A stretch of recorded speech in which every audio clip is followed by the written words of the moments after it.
아이언맘이 나는 이렇게 대기업에 다녔다는 거 요 전에 최근에 알았잖아. 신정이랑 시댁에서 압박이 오잖아요. 애 안 가지는 거에 대해서.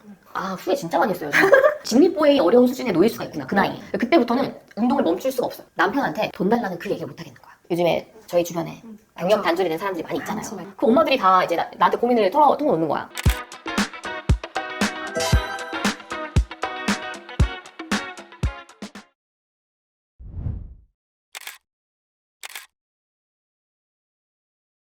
아이언맘이 나는 이렇게 대기업에 다녔다는 걸 요 전에 최근에 알았잖아.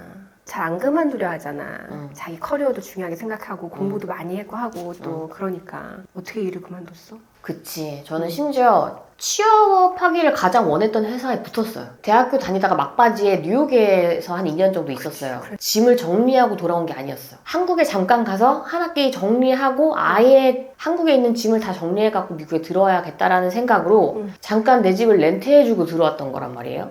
근데 엄마가 마지막으로 그러면 가기 전에 취업 준비 한 번만 해보고 갔으면 좋겠다.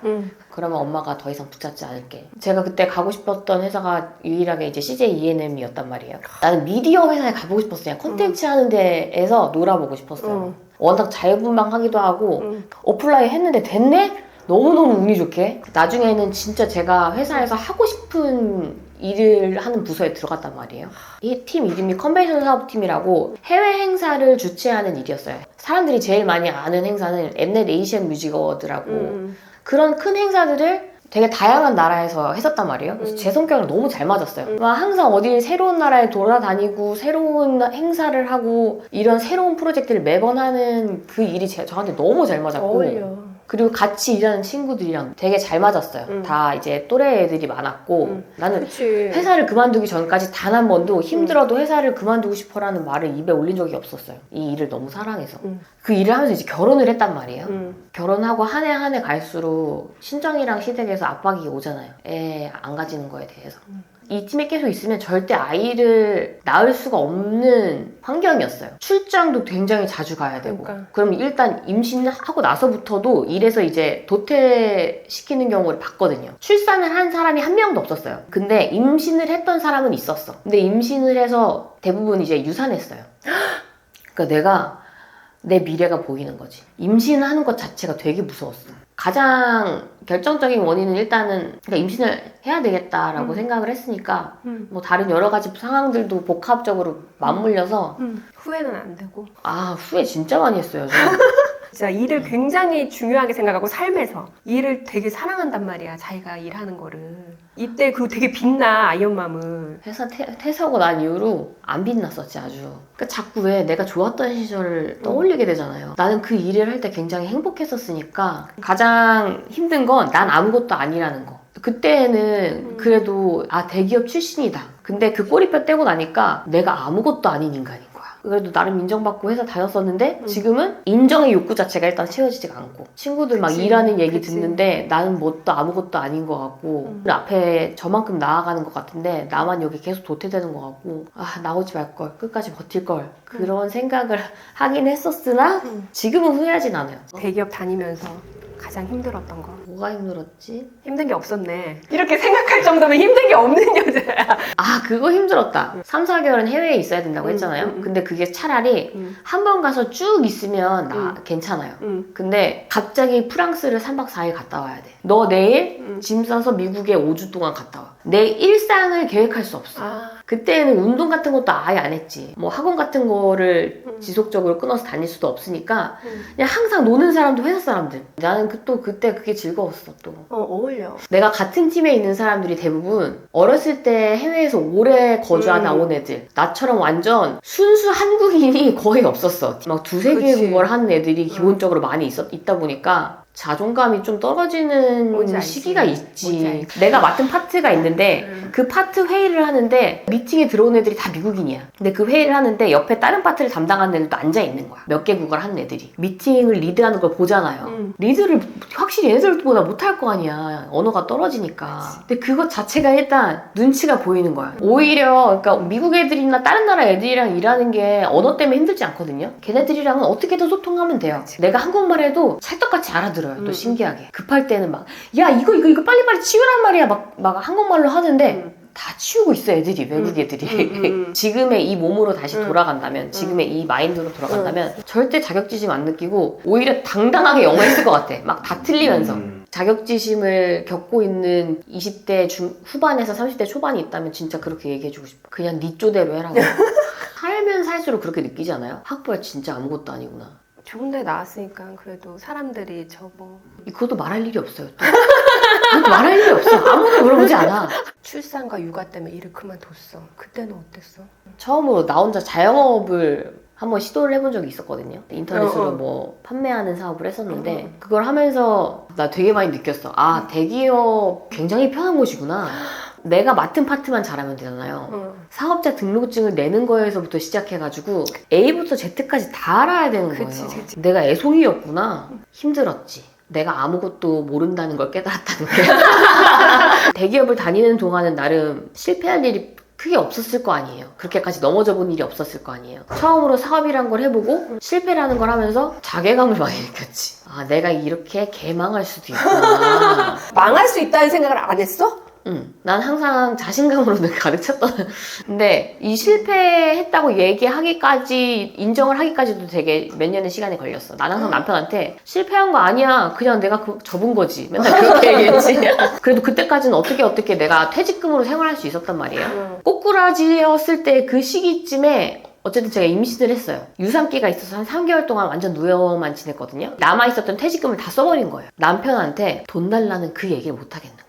한 3, 4개월 동안 임산부가 한 달에 한 3, 40만 원으로 내가 근근하게 살았던 것 같아. 먹고 싶은 것도 그냥 안 먹고 그렇게 살다가 도저히 안 되겠다 싶어서 이제 나 이제 진짜 돈 없으니까 오빠가 나 돈 줘야 돼. 이제 두 번째 힘들었던 게 그거지. 경제력이 없으니까 나 돈이 없어요라는 이 얘기를 꺼내는 것 자체가 힘들었던 거. 그냥 남편한테 얘기하기 되게 자존심도 상하고 나도 이랬던 여잔데. 그러니까. 왜 남편들은 그런 눈치가 없을까? 그러니까. 아내가 임신해가지고 아무것도 안 하고 있으면 먼저 돈 얘기를 꺼내야 될 거 아니야. 그리고 내가 임신이나 출산 때문에 일까지 그만둔 마당에 제가 좀 흥분했네요. 그냥 얘기를 꺼내세요. 당당하게 빨리. 오히려 남편은 진짜 생각지도 못했던 경우일 가능성이 높아. 난 너가 그런지 몰랐어. 그러는구나. 하지만 하루라도 빨리 얘기하고 강명을 찾자. 그런 시기를 어떻게 극복했어? 남편한테 얘기를 했죠. 근데 매달 생활비를 100만 원을 달라고 했나? 좀 적은 금액을 달라고 했어. 자존심도 상하는데 내가 돈을 못 벌잖아요. 눈치 보이니까. 그게 뭘까? 일을 하고 안 하고의 차이인가? 돈을 많이 벌고 적게 벌고를 떠나서 그 뭔가 당당함이 있어.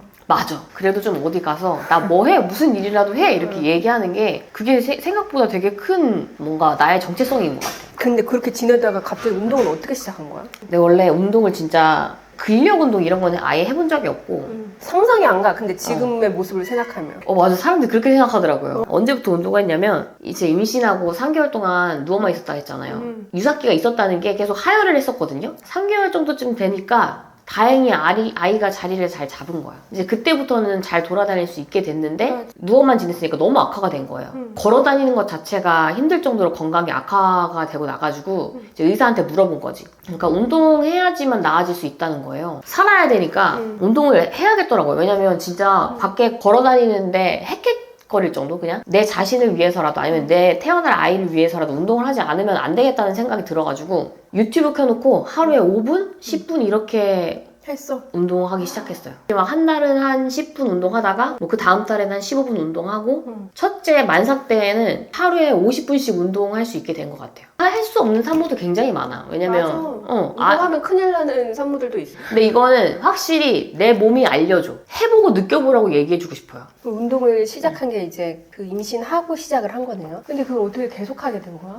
건강을 잃어보니까 다시는 그때로 돌아가고 싶지가 않은 거예요. 직립보행이 어려운 수준에 놓일 수가 있구나. 그 나이에. 운동을 손에서 놓으면 안 되겠다라는 생각을 갖게 되더라고요. 애 낳고 한두 달 정도는 스트레칭만 하고 그 다음부터는 또 다시 이제 방법을 알잖아요. 어떻게 하면 운동을 늘려갈 수 있는지. 옛날에 운동을 처음 시작했을 때처럼 다시 근력 운동 10분, 20분, 30분 이렇게 늘려나가는. 그렇게 늘린 거야? 그러니까 결국에 내가 애를 낳고 탄력을 되찾기 위해서는 근력 운동을 해야 돼요. 애 키우는데 어떻게 운동하냐고 하잖아요. 일찍 일어나면 돼. 저도 이제 첫째랑 둘째 낳고 살을 빼봤는데 어렵지 않아요. 또 진짜. 욕먹는다 이런 거 얘기하면 그러니까 진리는 정해져 있는데 그거를 실행하기가 어려운 거지 어. 사실. 둘째 낳고 살 뺄 때 하루에 근력 1시간, 유산소 1시간, 틈나면 추가로 유산소 한 30분 했던 것 같아. 그렇게 해야지. 어. 살 때문에 고민이신 분들을 위해서 제가 잠깐 얘기하는데 걷지 않았어요. 걸어서 살이 빠집니까? 제가 좀 흥분했네요. 저도 이제 운동을 하면서 진짜 너무 좋았거든요. 그래서 나는 아이언맘이 대단한 거야. 운동이 나의 삶에 어떤 영향을 미치는지 알거든요. 아이언맘도 그랬을 거 아니야. 그치. 제일 큰 변화가 뭐야? 제일 큰 거는 자존감. 자존감이 진짜 많이 올라가. 입고 싶은 옷을 마음껏 입을 수 있고, 맞아. 그리고 내가 어떤 옷을 고르던 예뻐 그 옷이 그래, 맞아, 내가 예뻐. 입었을 때. 맞아. 그게 진짜 근데 누구한테 잘 보이기 위함이 아니잖아. 나를 위한 내 거지. 자존감이야. 이제 내 스스로의 만족이 진짜 삶의 만족도가 굉장히 올라. 요즘 이제 유튜브 보면은 다 나오잖아요. 어르신들도 운동하시고 막. 어린이집 학부모로 갈 때도 나는 그럼. 더 자신감 넘치는 것 같고. 그럼 맞아. 같은 어린이집 보내서 아이언맘을 이제 보잖아요. 멋있단 말이야. 이런 얘기를 들으면 다시 자극이 되는 거지. 다시 자극을 받아서 애를 자극의 선순환이지. 애를 둘이나 낳는데 저런 몸을 가지고 있다는 거는 진짜 이 피나는 노력이거든요. 첫째 임신부터 둘째 출산할 때까지는 계속 홈트를 하다가 홈트를 하면서 어떤 갈증이 굉장히 컸어요. 내가 제대로 하고 있나? 내 동작이 맞나? 둘째 출산하고 한 50일 후부터 PT를 받으러 다녔어요. 근데 PT를 받고 나서 한 6개월이 지나니까 내 몸에 라인 같은 게 그래 맞아. 변하기 시작하는 맞아. 거야. 근데 그 전까지는 몰랐어. 내 몸이 이렇게 달라졌는지. 근데 PT 선생님이 등 운동하는 걸 영상으로 찍어서 딱 보여줬는데 그걸 딱 보는 순간 그 전까지는 한 번도 그런 생각을 안 해봤는데 내 몸이 이렇게 멋있어졌다고? 그때부터는 운동을 멈출 수가 없어요. 내 몸이 변할 걸 아니까 맞아. 그때부터 운동이 너무 재밌어. 정직해. 그래서 사람들이 그걸 궁금해할 것 같아. 둘째 돌되기 전에 어떻게 PT를 받으러 다닐 수 있냐. 운동을 하고 싶은 욕망이 진짜 엄청 컸거든요. 맞아. 그래서 남편이랑 쇼부를 봤어요. 내가 운동을 하는 시간만큼만 시터를 구해달라. 시터를 선물로 달라 나한테. 근데 그렇게 하다가 어떻게 이런 전문가의 길로 사실은 난 전문가로 나갈 생각을 해본 적은 없었는데 되게 고맙게도 내 몸을 보고 운동을 가르쳐 달라고 하는 사람이 있는 거예요. 내 주제에 막 뭐 돈 받고 가르칠 그런 생각은 없고 그럼 제 헬스장으로 오세요. 그러면 제가 좀 봐드릴게요. 이런 식으로 하다가 약간 스케일이 커진 거야. 내가 생각지도 못하게 같이 운동하는 정도 말고 주기적으로 내가 여기 올 테니까 그냥 나한테 돈을 받고 가르쳐 줘라. 어디 헬스장한테 물어봐야 되잖아요. 내가 이렇게 가르쳐 달라는 사람이 있는데 너한테 대관료를 지불하고 이 사람을 가르쳐 줘도 되겠니? 제가 다니던 헬스장에 그걸 물어봤는데 그 헬스장에서 흔쾌히 오케이를 해준 거예요. 그러다 보니까 이제 더 가르쳐 달라는 다른 사람들도 생기고 이러면서 이제 사람들을 가르쳐 주기 시작한 거지. 사람들을 가르쳐 주기 시작하다 보니까 내 모자란 부분들이 더 많이 보이는 거야. 그러면서 또 공부해. 그러면서 또 공부를 하게 되는 거예요. 그러면서 전문적인 길로 자꾸 가게 되는 것 같아. 이게 만약에 아이언맘 이거를 진짜 순수 돈벌이를 위해서 돈을 벌기 위해서 이걸 했다면 그렇게까지는 다 그러니까 진짜 그게 이게 완전 있잖아요. 진심이기 때문에 이게 배워본 사람은 알아요. 아이언맘은 이게 돈을 위해서 누구를 가르치지 않아요. 또 이제 멀어서 못 오시는 분들은 유튜브 보고 해보세요. 그렇게 열심히 개인적으로 운동을 하다가 유튜버가 돼야겠다고 생각한 이유는 뭐야? 운동을 좀 더 잘하고 싶은데 운동 컨텐츠를 만들기 시작하면 내가 공부를 더 많이 해야 되고 그럼 운동을 더 잘할 수 있겠구나. 운동하는 사람으로 알려지고 싶다는 생각이 들더라고요. 운동에 대한 욕심이 있다 보니까. 그럼 어릴 때는 운동을 진짜 아예 안 했어? 10대 때나. 근데 운동을 잘하는 편이긴 했어요. 아빠가 육상 선수셨거든요. 고등학교 때까지. 20대 때도 안 했고. 20대 때 수영. 술을 하도 먹으니까 이거라도 하면은 살이 안 찌겠다. 새벽 수영 항상 다녔던 것 같아. 그러니까 건강하기 위해서 운동을 한다기보다 몸매에 집착할 때잖아요. 요즘 일이 많잖아. 헬스장 일도 있고 유튜브도 촬영도 해야 되고 PT도 가르쳐야 되고 막 또 육아도 해야 되고. 육아가 제일 싫다. 그런 균형은 어떻게? 진짜 그게 문제예요. 저는 그 균형을 잘 맞추고 있는 사람이 제 유튜브에 답글을 달고 나와줬으면 좋겠어.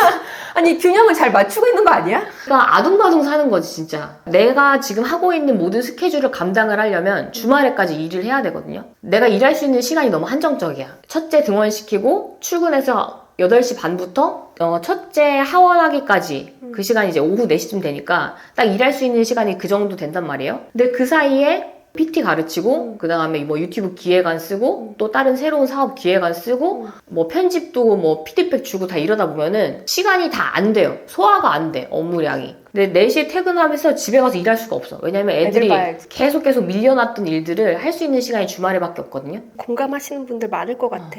내 삶의 균형을 맞춘다는 게 그냥 이 내 삶에 내가 없으면 돼. 그나마 내가 밤에 저녁 먹으면서 맥주 한 잔 마시는 그 한두 시간 그게 좀 약간 나를 위한 균형 맞추는 시간인 것 같긴 하다. 근데 좀 일을 쉬다가 네, 이렇게 연구적으로. 다시 사회로 복귀하는 이제 맘들이 많을 거 아니야.